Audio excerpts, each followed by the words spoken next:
Hello once again to my fellow HO and 1/32nd scale slot car fans. This is Mark Natividad over at West Coast Slot Cars in Los Angeles, California, bringing you another great video. Hello everybody, how's it going? Hope everybody's doing well. And it is mid-July, hard to believe, but in the midst of summer, and it is always a good time for slot cars. So before I begin my video for today, I would like to thank each and every one of you. Thank you to all my subscribers. Thank you to those who watch my videos and support my channel. And as long as you guys continue to do that, and gals, I will continue to make great videos. So without further ado, today's video is going to be about the NSR F1 parts assembly. And the kit, basically, we're going to be talking about the plain kit.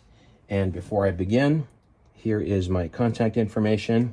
If you need to reach me, let me bring that in. There we go.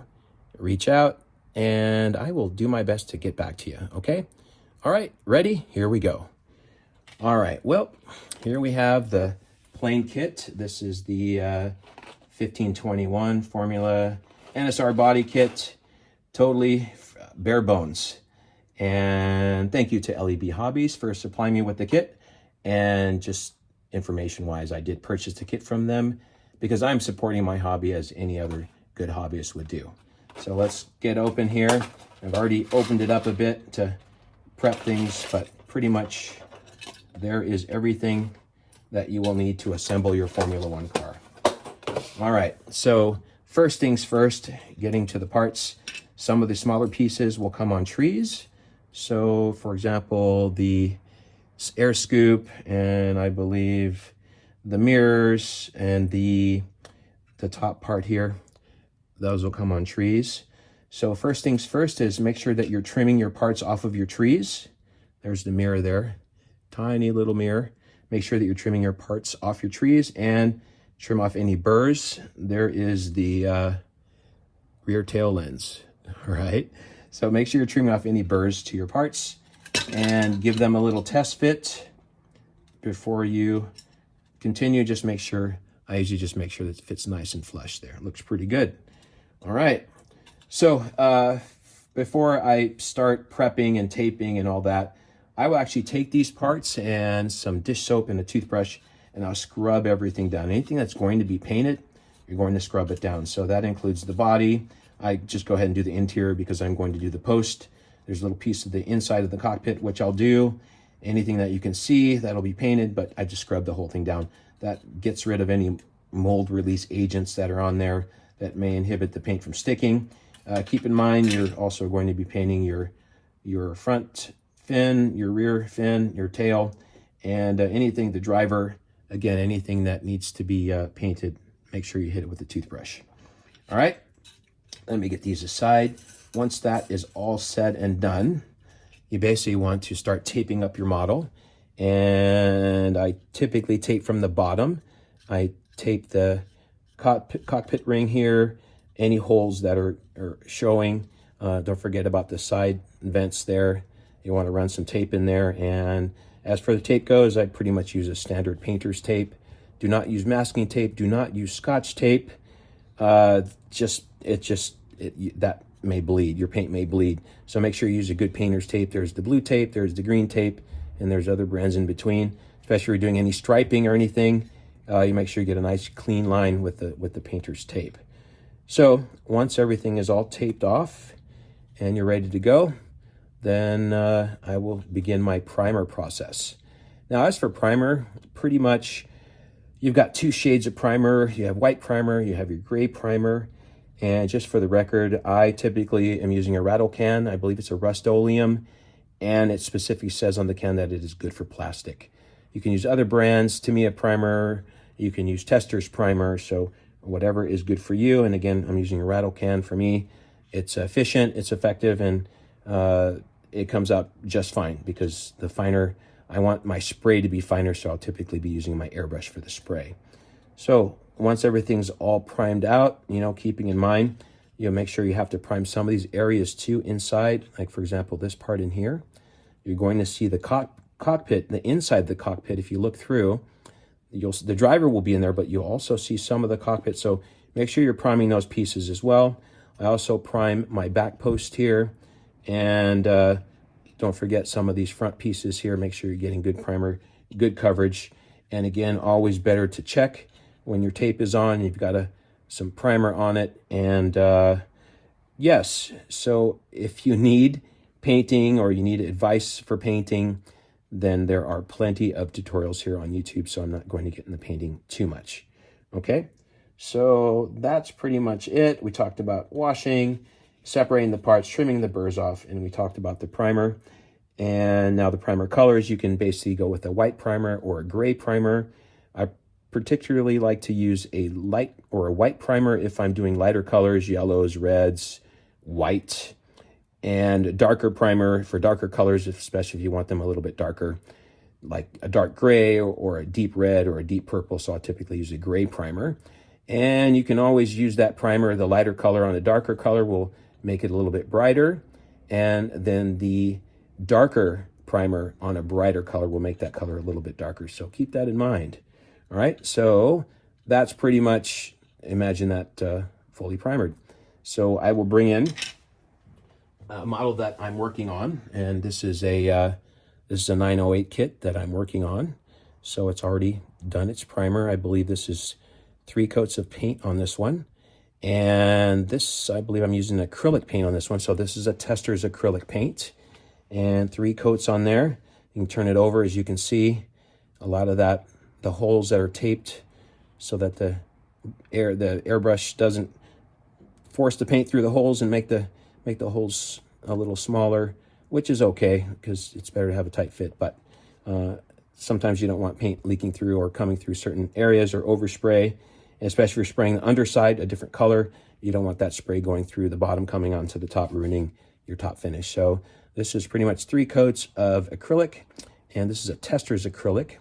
I'll typically I've been using Tester's lately, acrylic or lacquer, and we'll talk about the paint and everything.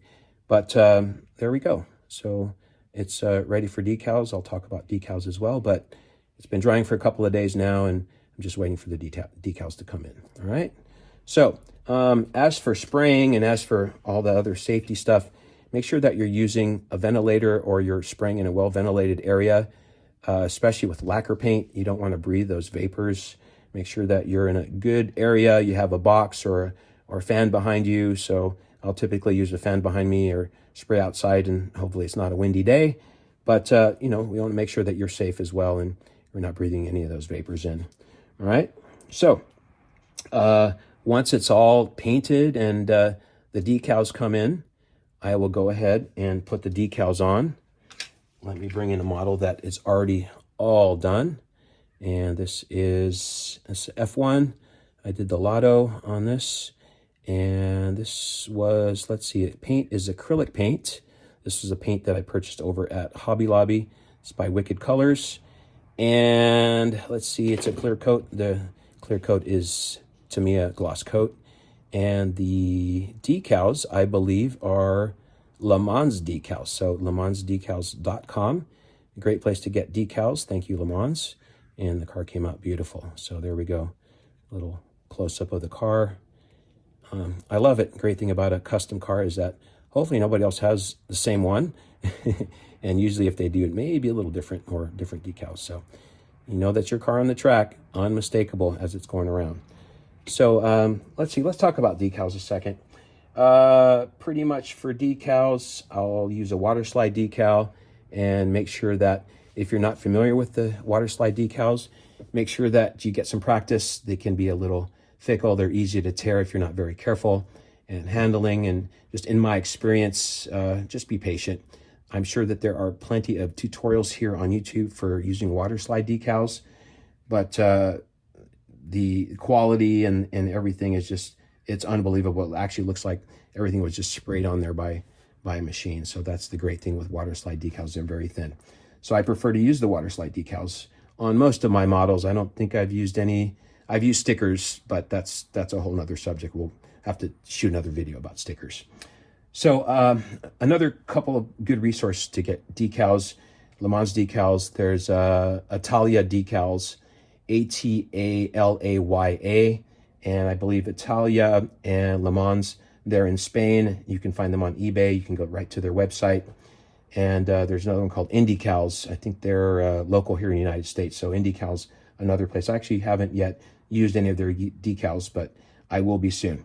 So pretty much after you get your decals on, then you want to use a good coat of clear coat. Again, I'm using a Tester's clear coat, or you can use a Tamiya clear coat. So there we go, waiting for it to dry in between. And again, if you don't know what you're doing, if you're not familiar or you're not comfortable doing it, you know, have somebody that knows how to do it for you. I mean, you can always pay them to do it or trade them for something else, but nevertheless, you do get better as you go. But you know, you don't want to spend a lot of time on something like this, and you get down to that point, and you're using well, you can use a clear coat that's not suitable for the decals, and your decals will melt off. So there you go. That's an unfortunate thing, but just make sure that the things that you're using, you know that those are good quality products. And again, for me, I think I pretty much, my go-to is Testers, and Tamiya is good as well.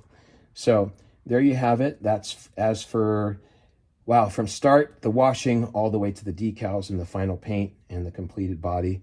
Well, there you have it. So again, it's amazing. It goes from this to this, from start to finish, before and after. It's amazing. But yeah, it's fun to do. I mean, like I said, it's very unique, and I know that that's my car, and I love to watch it go around the track there. All right, that is going to do it for that subject, and I'm going to bring all my parts back in, and we're going to talk about the final subject of putting all these parts together. So let's see, I know that there is a video that NSR puts out, and it does go through step by step the assembly process, but there is music only to it, and there are no explanations. So we want to make sure that the order of assembly is rather important, and I will go over a couple of main points so that you can see yourself. But as for assembly process, I prefer to hot weld these in, and I prefer to use a wood burning tool. Let me bring that in here. And this is my wood burning tool here. There we go. I think it's about a 20 watt. And I prefer the wood burning tool specifically because that these tips here are interchangeable. So there's one little spot on the NSR model which is pretty tight, and I'll show that to you. Let me demonstrate that for you right now. Okay, so as you can see, there is the area here, right in there, that which we have to melt the back of the lens, the brake lens. We have to melt that in there. So there's not much space there. So if you use a really wide tip, you're going to end up melting a lot of this stuff in there. And keep in mind that narrow tip is just narrowly on the plastic welding it down. So that's pretty important. So again, the wood burning tool is again my preferred welding, my plastic welder. Now again, if you're going to be plastic welding, make sure you have your mask, make sure you have proper ventilation, and keep in mind that these have already been painted. So if they're already painted, you're melting the paint and you're melting plastic, and you don't want to breathe the vapors to that. So make sure you put a fan behind you. You have a box that's pulling in the vapor. I've done it over my stove vent outside, but again, just make sure you have proper ventilation and or breathing equipment, and as always, safety first. Okay, so here's where a couple of the points come in and getting the car together. So we're going to focus on this back area here. So I just want you to see this because it's important. And again, getting to this step, everything's already been painted and everything's been done, and you're basically just finishing the model, putting everything together. So for example, if you put this piece on first, so that's the tail lens assembly right in there, there's really in there, there's not that much space once you put that piece in. So once that piece goes in and you come around and say, well, I need to put my rear tail on there, there's really not that much space in there. There's not going to be that much space to get this tail welded in after you put that first piece on there. So making sure, let me grab the piece here, come here, making sure, sorry to bump the camera, making sure that this piece goes on second, okay? So, sorry, the fin, this piece goes on second and the fin goes on first. So let me do an assembly here with those pieces in, and now you can really see, how tight that is in there. So imagine now you have to get in there with the welder or the hot iron. It's almost impossible. You're basically just going to end up melting a lot of that stuff there. So don't make that mistake, okay? Make sure you're following the directions, and important, I haven't done it, but I don't want you to do it, okay? So again, tail goes in first. This piece goes in first before you put in this piece, all right? You have been warned. Caution, caution, okay? All right. Next thing is, once you get that piece in, then you're ready for the rear suspension and making sure you're getting all these pieces in. I always do a little test fit first before I go ahead and melt these in. And once those get in there, you're just going to put your hot iron on that, weld those down. Moving up to the front, I will put my air scoops in, typically making sure they're flat, nice and flush, holding it as I melt it down, making sure that it's nice and flush so that it doesn't move as you're melting. And you end up, after you're done, you end up with an air scoop that's sideways. Now, it may happen, but you can go ahead and reheat it and push that down. Just don't melt through the plastic, okay?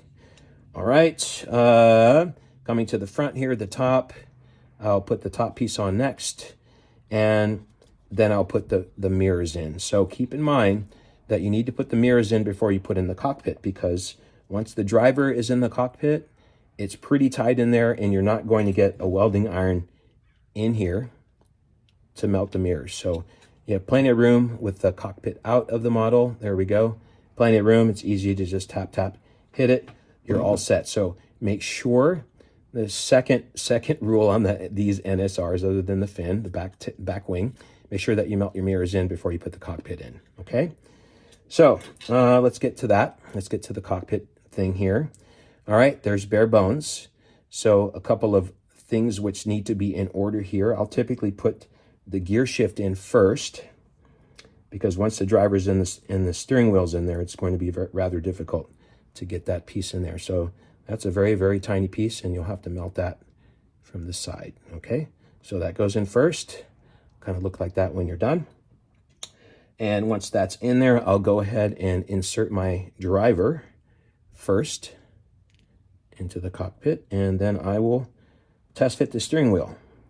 So some models, typically like the 908, there's going to be a little bit more space, and there's going to be a little bit more distance that you'll need to push the steering wheel out toward the driver, because the driver sits back a little bit. So always adjust and test fit before you melt anything in.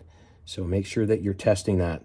So once that's in there, okay, I will typically melt in the driver first before the steering wheel. So once I get the driver in, so the driver gets in there, and that is going to be melted down. There, got to get that in view. That piece needs to be melted down completely flat. This piece right here, make sure that that is completely flat, because if it is not completely flat, there we go, mine's pretty much mushed down like a pancake. What happens is any piece that's protruding out of the driver is going to push down on the chassis, and that may warp your chassis. It's not a terrible thing if you miss it, but again, if in fact it is pushing down on the chassis, it's very easily accessible. Just turn it over, remelt that down, get it a little bit flatter, but don't cook it, okay? There we go.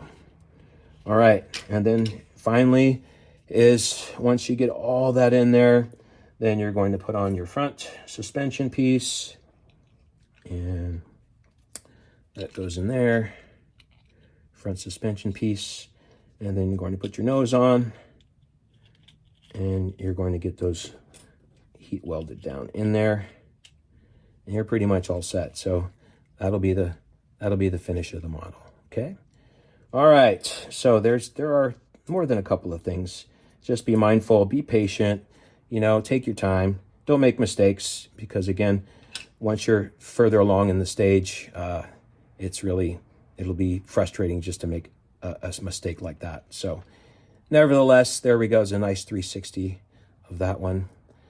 There we go. Oh, there's that little tail area there, which I think I had to paint that too. All right, so there you have it, pretty much from start to finish. Basically start and finish, and all the things. There's your little welding tool and all the things you'll need to do a complete kit. All right, I think that is going to sum it up for today's video. And again, thank you to all of you who subscribe. Thank you for subscribing and liking, and thank you for your comments. And I appreciate it, and I appreciate your comments, and I will, again, get back to you as soon as I can. Let me put my contact info back in there, preferably not upside down. Oh, got to be able to see it. There we go. Come on, stay. You know what? I'm just going to hold it. All right, there you have it. There's my contact info. Reach out to me if you need me, and I'll be happy to answer any questions, or even if you just want to chat. There you go, reach out. All right, that is going to do it for today's video. And again, this is Mark Natividad over at West Coast Lot Cars in Los Angeles, California, signing out, saying goodbye for now and happy racing.